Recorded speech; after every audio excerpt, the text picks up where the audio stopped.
Chapter 1. Phineas is dead. The pronouncement hit Adrian Mitchell like a physical blow. Gripping the handrail to counterbalance his shaken composure, he rounded a bend in the stairwell and looked at the seraph who ascended abreast of him. With the relaying of the news, Jason Taylor advanced into Phineas's former rank as Adrian's second-in-command. When? How?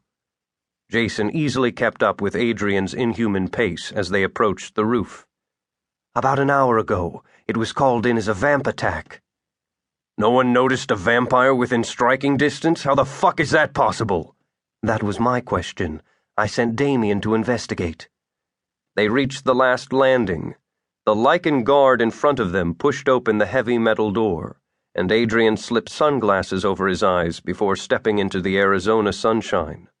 He watched the guard recoil from the oven-like heat, then heard a complaining growl from the second LYCAN, who brought up the rear. As base creatures of instinct, they were susceptible to physical stimuli in ways the Seraphim and vampires were not. Adrian didn't feel the temperature at all. The loss of Phineas had chilled his blood. A helicopter waited on the pad in front of them, its whirring blades churning the oppressively dry and gritty air. Its rounded side was emblazoned with both Mitchell Aeronautics and Adrian's winged logo. You have doubts. He focused on the details because he couldn't afford to vent his fury now.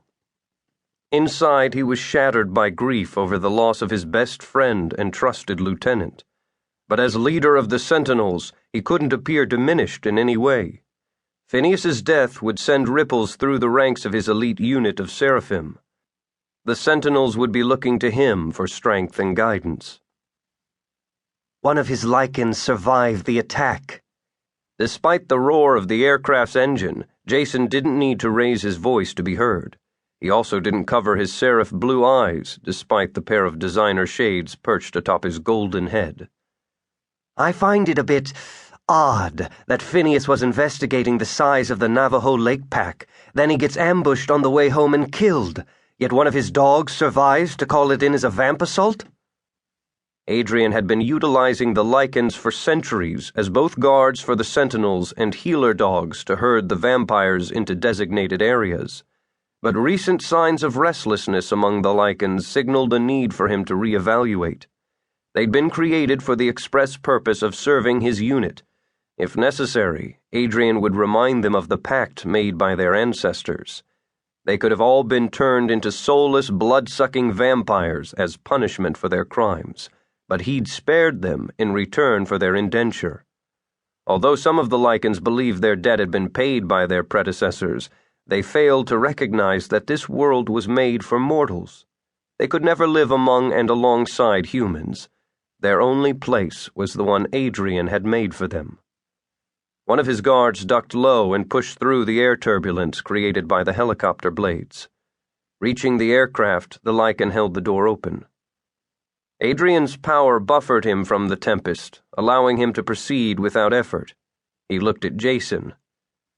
I'll need to question the LYCAN who survived the attack. I'll tell Damien. The wind whipped through the lieutenant's blonde locks and sent his sunglasses flying. Adrian snatched them out of the air with a lightning-quick grasp. Vaulting into the cabin, he settled into one of the two rear-facing bucket seats. Jason occupied the other one. But I have to ask, is a guard dog that can't guard worth anything? Maybe you should put him down to reinforce that by example. If he's at fault, he'll pray for death. Adrian tossed the shades at him. But until I know otherwise, he's a victim and my only witness. I need him if I'm to catch and punish those who did this. The two LYCANS dropped onto the opposite row of seats. One was stocky, a bruiser. The other was nearly equal in height to Adrian. The taller guard secured his seatbelt and said, That dog's mate died trying to protect Phineas. If he could have done something, he would have. Jason opened his mouth. Adrian held up a hand to keep him quiet. You're Elijah. The LYCAN nodded. He was dark-haired and had the luminous green eyes of a creature tainted with the blood of demons. It was one